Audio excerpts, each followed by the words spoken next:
Hello. I was just imagining I could see elephants flying across the sky. They're not there, of course. I was just imagining them, picturing them in my mind. Do you imagine things? Maybe when it's dark, you imagine there's a scary monster in the corner. Of course they're not there. You just imagine it.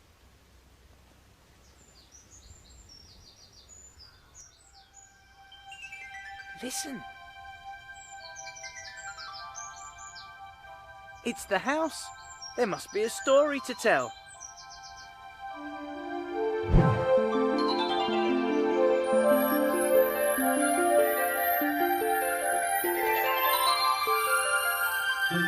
Step inside all those who love stories.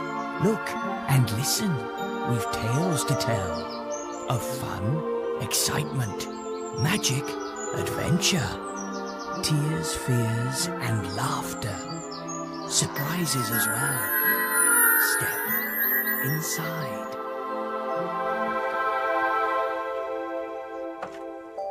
Hello? Bong, twang, bong. Oh dear. Oh my goodness. What's the matter, Chloe? Oh, I was just imagining a scary monster outside the door, Mr. Mopple. And suddenly, there you were.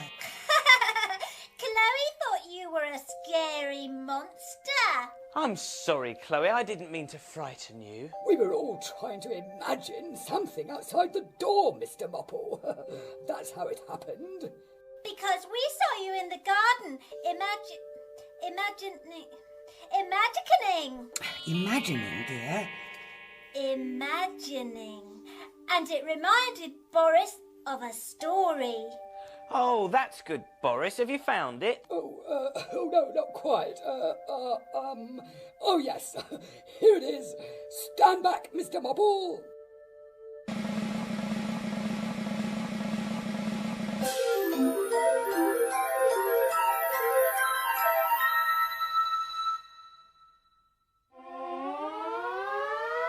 Oh, thank you, Boris. I bet it's a story about imagining. The story's called Mum's Late. It's time to go home. Everyone's waiting. Start getting ready, Jerome, says Mrs. Stewart. Paul, look, I can see your mother outside.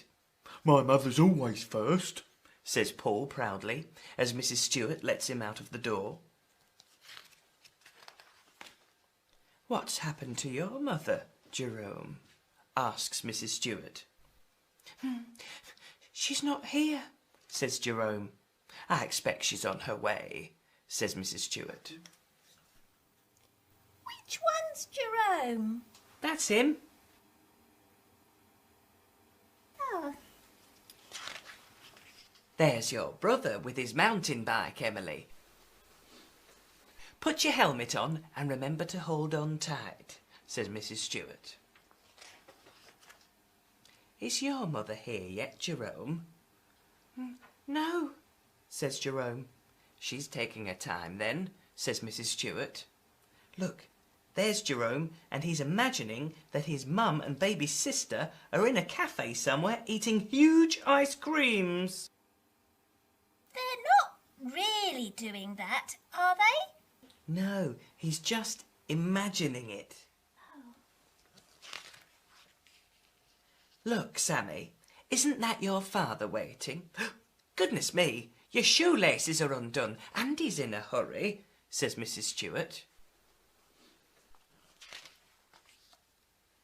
Now, have you seen your mother yet, Jerome? No. I expect she's been busy today. Now he's imagining she's busy working in an office. Yes. There's Mrs. Slater, says Mrs. Stewart. Who does she mind? Me, shouts Jenny.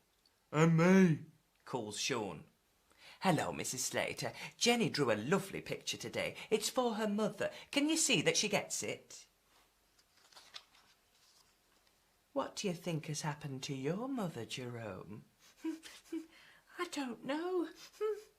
Don't worry. I expect she's been held up, says Mrs. Stewart. She'll be here soon.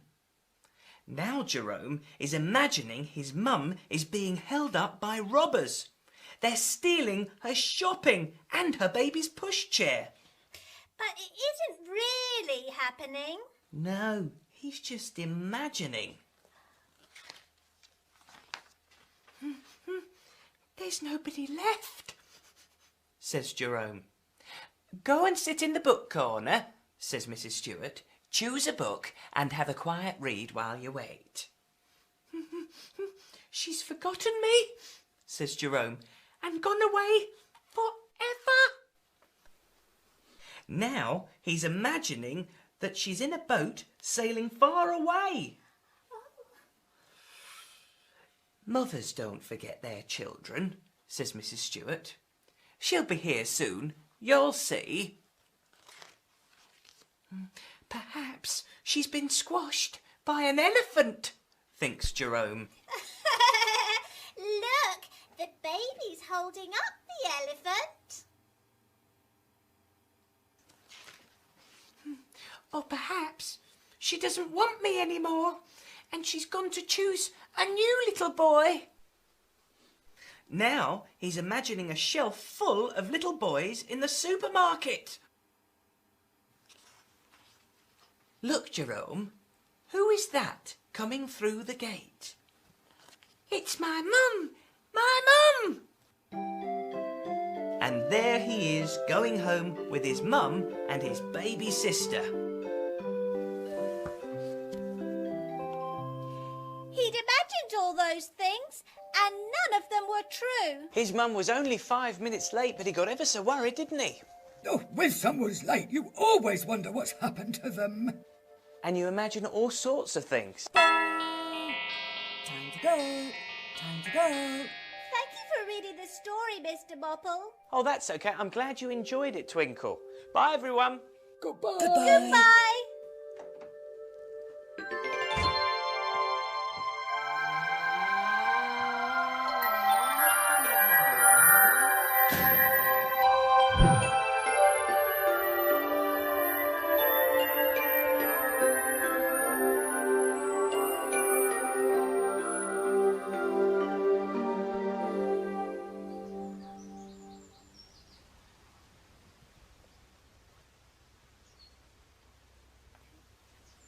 No time for any more imagining.